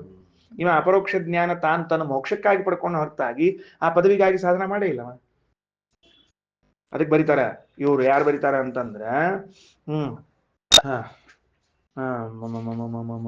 ಧರ್ಮ, ಅದು ರೂಪ ಶಬ್ದಕ್ಕ ಧರ್ಮ ಅಂತ ಅರ್ಥ ಬರ್ಕೊಳ್ರಿ ಅಂತ ಯಾರು ಹೇಳ್ತಾರೆ? ವೇದೇಶ್ತೀರ್ಥರು ಹೇಳಿ, ತಥಾಚ ಅಭ್ರಾದಿಮಾನಿತ್ವಂ ತತ್ಪದ ಪ್ರಾಪ್ತಿ ರೀತಿ ಯಾವತ್. ತತ್ಪದ ಪ್ರಾಪ್ತಿ, ಅಭ್ರಾದಿ ಪದ ಪ್ರಾಪ್ತಿ ಎಂಬುದು ತದ್ಯೋಗ್ಯೈರೇವ ಜ್ಞಾನ ಪ್ರಾಪ್ಯಂ ಕರ್ಮಿಣಸ್ತು ನ ಜ್ಞಾನಂ. ಸಕಾಮ ಕರ್ಮ ಮಾಡಿದ್ರು ಜ್ಞಾನ ಇಲ್ಲ, ಅಪರೋಕ್ಷ ಜ್ಞಾನ ಮಾಡಿಕೊಂಡು ಪ್ರತ್ಯೇಕವಾಗಿ ಪಡ್ಕೊಂಡ್ ಬಂದಿರ್ಬೇಕು. ಅದಕ್ಕೆ ಅವರು ಪಡ್ಕೊಂಡ್ ಬಂದಿರ್ಬೇಕ್ರಿ ಶ್ರೀರಾಚಾರ. ಎಲ್ಲದಕ್ಕೂ ಹಚ್ಕೊಳ್ಳಿಕ್ಕಿ, ಹಿಂಗ ಹಚ್ಕೊಳ್ಳಿಕ್ಕಿ ಎಲ್ಲದಕ್ಕೂ ಪಡ್ಕೊಂಡ್ ಬಂದಿರ್ಬೇಕಾಗ್ತದೆ. ಮತ್ತೆ ಸರ ಹಚ್ಕೊಳ್ಳಿಕ್ಕೆ ಬಹಳ ವ್ಯತ್ಯಾಸ ಅದ. ಸರಿ, ಮುಂದೆ ಹೊತ್ತ ತಿಳಿತಿಲ್ಲ ಈಗ. ಅದಕ್ಕೆ ಅಭ್ರಾದಿ ಏನು ಅಭ್ರಧೂಮಾದಿ ಭಾವಸ್ತು ಜೀವಸ್ಯ ಅಭ್ರಾದಿ ಸಂಸ್ಥಿತಿ ಅಭ್ರಾದಿಮಾನಿ ರೂಪಂತು ಜ್ಞಾನ ಪ್ರಾಪ್ಯಂ ಯಥೋ ಭವೇತ್. ಹೌದು, ಇವ್ ಮುಂದೆ ಭತ್ತ ಆಗ್ತಾನ, ಔಷಧಿ ಆಗ್ತಾನ, ವನಸ್ಪತಿಗಳಾಗ್ತಾನ, ತಿಲಾಮಾಷ ಆಗ್ತಾನ ಅಂತಂದ್ರೆ ಅದಕ್ಕೊಂದು ಸೂತ್ರದ ಅಲ್ಲೇ ಅದ್ ನೀನೇನ್ ಸೂತ್ರ ಬರ್ಕೊಟ್ಟಿಲ್ಲ, ಅದ್ರ ಮುಂದಿನ ಸೂತ್ರ ಅನ್ಯಾಧಿಷ್ಠಿತೆ ಪೂರ್ವದ ಅಭಿಲಾಪಾತ್ ಅಂತ ಸೂತ್ರ ಬರ್ತಿದ್ದಾರೆ ವೇದವ್ಯಾಸದಿ ಅವರು. ಅನ್ಯಾಧಿಷ್ಠಿತೆ ಪೂರ್ವದ ಅಭಿಲಾಪಾತ್.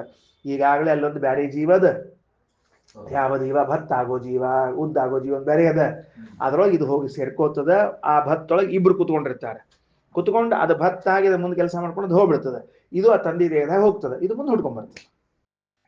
ಈಗ ಹೌದೌದು. ಈಗ ಭತ್ತದ ಗಿಡ ಅದ ಇಲ್ಲೋ, ಅದಕ್ಕೊಂದು ಜೀವದ ಇಲ್ಲದಕ್ಕೆ ಭತ್ತದೊಳಗೆ ಗೊತ್ತಾಗ್ಬಿಡ್ರಿ ಗಿಡ ಅದ ಇಲ್ಲೋ. ಮಾವಿನ ಹಣ್ಣಿನ ಗಿಡ ಅದ, ಆದ್ರೆ ಇದು ಮಾವಿನ ಹಣ್ಣೆ ಬರ್ಬೇಕು ಅಂತಿತ್ತಿ ಪ್ರಾಣಿಗೆ ಅಂತ ಇಟ್ಕೊಳ್ರಿ. ಅವರ ಶಿಖಂಡದಿಂದ ಇದು ಹೊಟ್ಟೆ ಹೋಗ್ಬೇಕಾಗಿತ್ತು. ಶಿಖಂಡದಿಂದ ಹೊಟ್ಟೆ ಹೋದ್ರಿಂದಲೇ ಮುಂದವ ಮುಂದೆ ಅದಕ್ಕೆ ರೆಡ್ ಇರ್ತಾನೆ. ಅದಕ್ಕೆ ಅದರಲ್ಲಿ ಹೋಗಿರ್ತಾನಲ್ಲ, ಆಗ ಗಿಡದ ಜೀವ ಒಂದದ ಅದ, ಇದೊಂದು ಜೀವದ ಅದ, ನಮ್ದೊಂದದ ಮತ್ತೆ ಇರ್ಲೇಬೇಕು. ಹಿಂಗದ ಅಂತ ವ್ಯವಸ್ಥೆ ಮಾಡ್ರಿ. ಅನ್ಯಾಧಿಷ್ಠಿತೆ ಪೂರ್ವದ ಅಭಿಲಾಪಾತ್. ಈಗಾಗಲೇ ಇನ್ನೊಬ್ಬ ಜೀವ ಇರುವಂತಹದ್ರಲ್ಲೇ ಹೋಗಿ ಬರ್ತದ. ಬಹಳ ಕಷ್ಟ ರೀ, ಬಹಳ ಕಷ್ಟ. ಕುಟ್ಟತಾರ, ಹುರಿತಾರ, ಏನಿಲ್ರ ಬಿಸಿ ಹತ್ತದ. ಅದಕ್ಕೆ ತಿಳಿಬೇಕಲ್ಲ ಬಿಸಿ ಹತ್ತದ ಅಂತೇಳಿ. ಈಗರ ಬಿಸಿ ಹತ್ಲೋ ಶಾಸ್ತ್ರ ಓದಿರ ಅಂತ ಅನ್ಕೊಳ್ತಾರೆ ಬಿಸಿ ಹತ್ತೋದು. ಮುಂದ ಇದಿಷ್ಟು ಮುಗಿದ ಮೇಲೆ ಈಗ ತಿರುಗಿ ಬರ್ತದ ಅಂತ ಹೇಳಿದ್ರು. ಈಗ ಪ್ರಶ್ನೆ ಅದ, ಹಂಗ ನಾವು ಬಂದು ಎಲ್ಲಿ ಹುಡ್ತಾನ, ಯಾರನ್ನ ಹುಡ್ತಾನ ಪ್ರಶ್ನೆ ಇದೆ ಈಗ. ಅಲ್ಲ, ಊಟ ಆಯ್ತು, ಆ ಊಟ ಮಾಡೋ ಯಾರು ಮಾಡ್ತಾನೆ, ಯಾರನ್ನೇ ಹುಡ್ತಾನೆ ಬೇಕಲ್ಲ. ತಂದೆ ಹೊಟ್ಟಿಗೆ ಬಂದು ತಾಯಿ ಬಂದ್ ಬರ್ತಾನೆ, ಅದು ಫಿಕ್ಸ್ ಅದ. ಯಾರ ಮನ್ಯಾಗ ಶ್ರೀಮಂತರ ಮನೆ ಹುಡುಕ್ತಾನೋ, ಬ್ರಾಹ್ಮಣರ ಮನೆ ಹುಡುಕ್ತಾನೋ, ಬಡವ್ರನ್ನೇ ಹುಡುಕ್ತಾನೋ, ದರಿದ್ರ ಮನೆ ಹುಡುಕ್ತಾನೋ, ಎಲ್ಲಿ ಹುಡ್ತಾನಿವ ಪ್ರಶ್ನೆ ಈಗ. ಪ್ಲೇಸ್, ಬರ್ತ್ ಅಂಡ್ ಪ್ಲೇಸ್ ಹೇಳ್ಬೇಕು ನೋಡ್ರಿ, ಜಾತಕ ಹೇಳ್ಬೇಕಲ್ಲ. ಡೇಟ್ ಆಫ್ ಬರ್ತ್ ಬೇಕಲ್ಲ, ಹಂಗೆ ಹೇಳ್ತಾರೆ ಅದಕ್ಕೆ. ಬಾಪ place of birth date of birth ಹೇಳ್ಬೇಕು. ತದ್ಯ ಇಹ ರಮಣೀಯ ಚರಣಾಃ ಅಭ್ಯಾಸೋ ಹ ಯತ್ತೇ ರಮಣೀಯಾಂ ಯೋನಿಂ ಆಪದ್ದೇರನ್. ಏನು ಅದ್ಭುತವಾದ ಮಾತೆಲ್ಲಾದ್ರು. ಅವರು ಜನ್ಮಾಂತರದಲ್ಲಿ ಮಾಡಿರುವಂತಹ ಸತ್ಕರ್ಮಾನುಷ್ಠಾನದ ಫಲ ರಮಣೀಯ ಚರಣಾಃ. ರಮಣೀಯ ಚರಣಾಃ ಅನ್ನೋ ಶಬ್ದಕ್ಕೆ ಯೋಗ್ಯವಾದ ರೀತಿಯಲ್ಲಿ ಯಜ್ಞ ದಾನ ತಪಸ್ಸು ಮಾಡಿದ್ದಕ್ಕೆ ಅವರು ಭೂಮಿಯಲ್ಲಿ ರಮಣೀಯಾಂ ಯೋನಿಮಾಪದ್ಯಂತೆ, ಉತ್ತಮವಾದ ಯೋನಿಗಳಲ್ಲಿ ಹುಟ್ಟಿ ಬರ್ತಾರೆ. ಯಾವುದದು ಉತ್ತಮವಾದ ಯೋನಿ? ಬ್ರಾಹ್ಮಣ ಯೋನಿಂಬ, ಕ್ಷತ್ರಿಯ ಯೋನಿಂಬ, ವೈಶ್ಯ ಯೋನಿಂಬ, 3 ಕಡೆ ಅವಕಾಶ ಇದೆ. ಇಷ್ಟು ಕಡೆ ಹುಟ್ಟಿ ಬರಬಹುದು. ಮತ್ತಮ ಜ್ಞಾನಿಗಳ ಮನೆಯಲ್ಲಿ ಹುಟ್ಟಿ ಬರಬಹುದು, ಮತ್ತಮ ವಿರೋಚಿತರಾದ ಮನೆ ಕ್ಷತ್ರಿಯರ ಮನೆಯಲ್ಲಿ ಹುಟ್ಟಿ ಬರಬಹುದು, ಮತ್ತಮ ಶ್ರೀಮಂತರ ಮನೆಯಲ್ಲಿ ಹುಟ್ಟಿ ಬರಬಹುದು. 3 ಜಾಗ ಅದ ಅವರಿಗೆ. ವೈಶ್ಯರಂದ್ರೆ ಮತ್ತೆ ಶ್ರೀಮಂತರ ಅನ್ನೋ ಅಭಿಪ್ರಾಯದಲ್ಲಿ ಹೇಳಿದ್ದದ, ಅದು ತಿಳಿತಿಲ್ಲೋ? ಅದಕ್ಕೆ ಕೃಷ್ಣ ಹೇಳ್ಯಾನ, ಏನಂತ ಹೇಳ್ಯಾನ?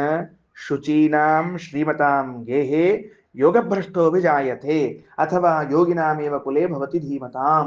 ಅರ್ಜುನ ಸಾಧನ ಮಾಡ್ಕೋತಿದ್ದ ಹೊತ್ತಿನೊಳಗ, ಅಯ್ಯೋ ನಾ ಅರ್ಧ ಸಾಧನ ಸತ್ತು ಹೋಗ್ಬಿಟ್ಟೆ, ಮುಂದೇನು ಅಂತ ಗಾಬರಿ ಆಗ್ಬೇಡ.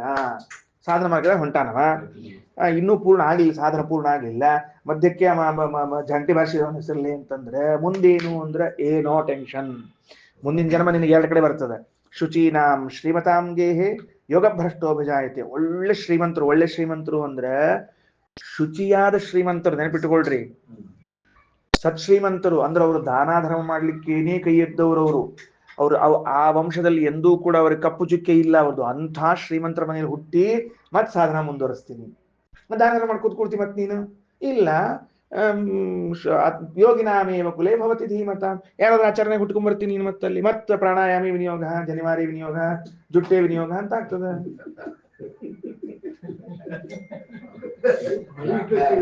ಕೃಷ್ಣನ್ ವಾಕ್ಯ ನಮ್ದಲ್ಲ. ಅರ್ಥಶಾಸ್ತ್ರ ಗಾಬರಿಲ್ಲ, ನಿಶ್ಚಿತ ಮಾಡಿಸ್ತಾನ. ಅದಕ್ಕೆ ಧೈರ್ಯ ಕೊಟ್ಟ ನಾವು ಗೀತಾದಾಗ ಧೈರ್ಯ ಕೊಟ್ಟ, ನೀವ್ ಏನೋ ಚಿಂತೆ ಮಾಡ್ಬೇಡ್ರಿ, ನೀವ್ ನಿಮ್ಗೆ ಎಷ್ಟು ಆಗ್ತಾ ಅಷ್ಟ ಉಳಿದದ್ ನಾನು ನೋಡ್ಕೋತೀನಿ ಮುಂದೆ. ಇಲ್ಲ ನಾವೇ ಗೀತಾ ಪುಸ್ತಕ ತೆಗಿತೀವಿ. ಹೌದ್ರಿ, ನಮಗೆ ನೋಡ್ರಿ, ಇದು ಸಾಧನೆ ಆಯ್ತು, ಹುಟ್ಟಾಯ್ತು. ಏನೋ ವೃತಕರ್ಮಾನುಷ್ಠಾನ ಮಾಡ್ಲಿಕ್ಕೆ ತಿರ್ತೀವಿ, ಅರ್ಧಕ್ಕೆ ಸತ್ತು ಹೋಗ್ಬಿಟ್ರೆ ಹೆಂಗ ಅಂದ್ರೆ, ಅವ ಅರ್ಧಕ್ಕೆ ಸತ್ತದಕ್ಕೆ ದೇವರ ಕಾರುಣ್ಯ ಎಷ್ಟದ ಅಂದ್ರೆ ಪೂರ್ಣ ಮಾಡಿದಾಗ ಏನ್ ಫಲ ಕೊಡ್ಬೇಕು ಆ ಫಲ ಕೊಡ್ತಾನ.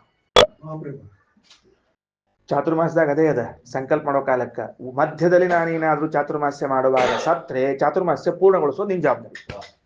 ಹಂಗೆ ಸಂಕಲ್ಪದ ಫಸ್ಟ್ ಡೇ ಆಷಾಢ ಶುದ್ಧ ಏಕಾದಶಿ ಸಂಕಲ್ಪ ಮಾಡೋ ಕಾಲಕ್ಕ ಮಧ್ಯೆ ರೋಗಾದ್ಯುಪದ್ರವಗಳಿಂದ ಮೃತಿ ಬಂದ್ರೆ ಪೂರ್ಣ ಮಾಡಿ ನೀನು ಕೊಡಬೇಕು. Chapter close, no problem. ಇಲ್ಲೇನ್ ಸಂಬಂಧ ಇಲ್ಲ. ಈಗ ಅದಕ್ಕೆ ಅವಕಾಶ ಅದ.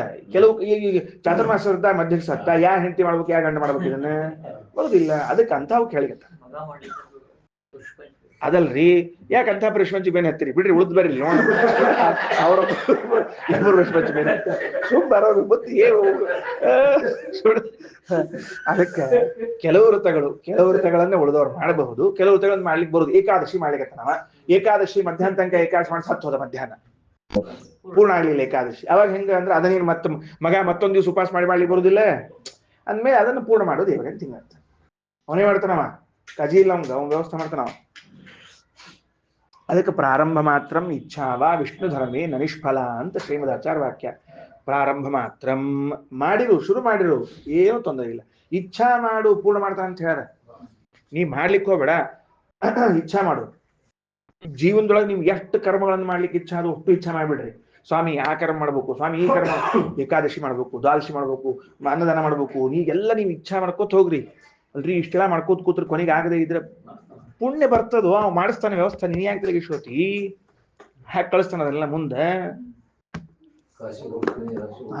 ಅದೇ ಹಂಗೆ ಇದು ಹೌದು. ಇದೇನಾಗಿದೆ ಈಗ ನೀವೇನ್ ಹೇಳಿದ್ರಿ ಅಂದ್ರೆ ಸತ್ಕಾರ ಮಾಡ್ರೆ ಎಲ್ಲ ಮಾಡ್ರೆ.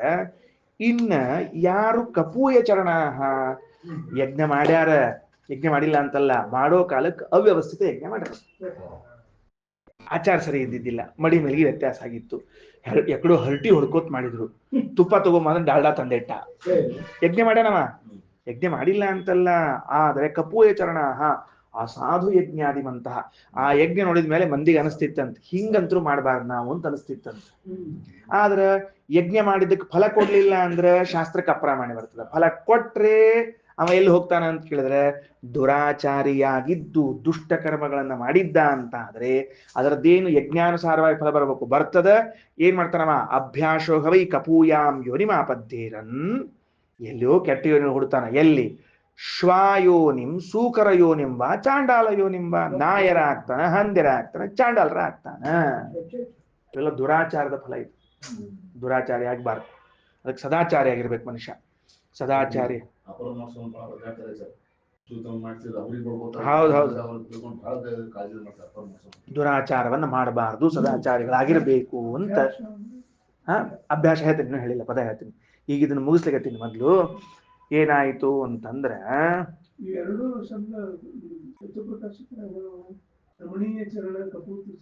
ಬಂದ ಸೂತ್ರನೇ ಅದ, ಸೂತ್ರ ಅಲ್ಲೇ ಮುಂದ್ ಸೂತ್ರ ಅದಲ್ಲ. ಅದಕ್ಕೆ ಅದಕ್ಕೆ ಹೇಳ್ತಾ ನೋಡ್ರಿ, ಯಾವ ವ್ಯಕ್ತಿ ಹಿಂದಿನ ಜನ್ಮದಲ್ಲಿ ದುಷ್ಕರ್ಮದಲ್ಲಿ ಪ್ರವೃತ್ತರಾಗಿರ್ತಾರೋ ಅಂಥವ್ರು ನಾಯಿ, ಹಂದಿ, ಚಾಂಡಾಲ ಮೊದಲಾದ ಅಯೋಗ್ಯಗಳು ಹುಡ್ತಾರ. ಅಭ್ಯಾಸ ಅಂತಂದ್ರೆ ಏನು ಅಂದ್ರೆ ಬೇಗನೆ ಅಂದ್ರೆ ಎಷ್ಟು ಅಂತ ಕೇಳಿದ್ರೆ, ನಿನ್ನೆ ರಮೇಶ್ ಬಾಬು ಮೊನ್ನೆ ಕೇಳಿದ್ರು, ಸ್ವರ್ಗದಿಂದ ತೆಳಗ್ ಬರ್ಲಿಕ್ಕೆ ಎಷ್ಟೊತ್ತಾಗ್ತದ, ನರಕದಿಂದ ತೆಳಗ್ ಬರ್ಲಿಕ್ಕೆ ಎಷ್ಟೊತ್ತಾಗ್ತದ ಅಂತ ತಿಳ್ಕೊಂಡು ವೇದೇಶ್ ತೀರ್ಥರೇ ಕೊಟ್ಟಾರ. ನಾ ವಾಕ್ಯ ಅದನ್ನ ಹೇಳಿದ್ದೆ, ಭಾಷ್ಯದ್ದು ವೇದೇಶ್ ತೀರ್ಥರು ಕೊಟ್ಟಾರ. ಸ್ವರ್ಗಾಲೋಕಾದ್ ಅವಾಕ್ ಪ್ರಾಪ್ತ, ಸ್ವರ್ಗದಿಂದ ಕೆಳಗೆ ಬಂದವನು ವತ್ಸರಾತ್ ಪುರಮೇವತು. ಈ ಶಬ್ದ ಹೇಳಿದ್ದೆ. ಒಂದು ವತ್ಸರದೊಳಗೇನೆ ಅವ ಏನಾಗ್ತಾನ? ಮಾತು ಶರೀರ ಮಾಪ್ನೋತಿ, ಅಮ್ಮನ ಶರೀರ ಪ್ರವೇಶ ಮಾಡ್ತಾನ. ಒಟ್ಟು 1 ವರ್ಷ ಟೈಮ್. ಸ್ವರ್ಗ ಬಿಟ್ಟ ಅಂದ್ರೆ ತೆಳಗೆ ತಾಯಿ ದೇಹಕ್ಕೆ ಬರ್ಲಿಕ್ಕೆ 1 ವರ್ಷ, ಅಷ್ಟೊಳಗೆ ಸೇರ್ಬಿಡ್ತಾರೆ. 3 ಕೆಲಸ ಅಂತ ಹೇಳಿದ. ಇದೇ ಅಭ್ಯಾಸ ಶಬ್ದದ ಅರ್ಥ. ಅಭ್ಯಾಸ ಅಂದ್ರೆ ಏನು? 1 ಸಂವತ್ಸರ ಅವಧಿಯ ಒಳಗೆ, ಇಷ್ಟರ್ಥ. ಬೇಗನೆ ಅಂತ ಅರ್ಥದ 1 ಸಂವತ್ಸರ ಅವಧಿಯಲ್ಲಿ ತಿಳ್ಕೊಳ್ರಿ. ಇಷ್ಟ ಆಯ್ತು. ಶ್ರೀಕೃಷ್ಣಾರ್ಪಣಮಸ್ತು.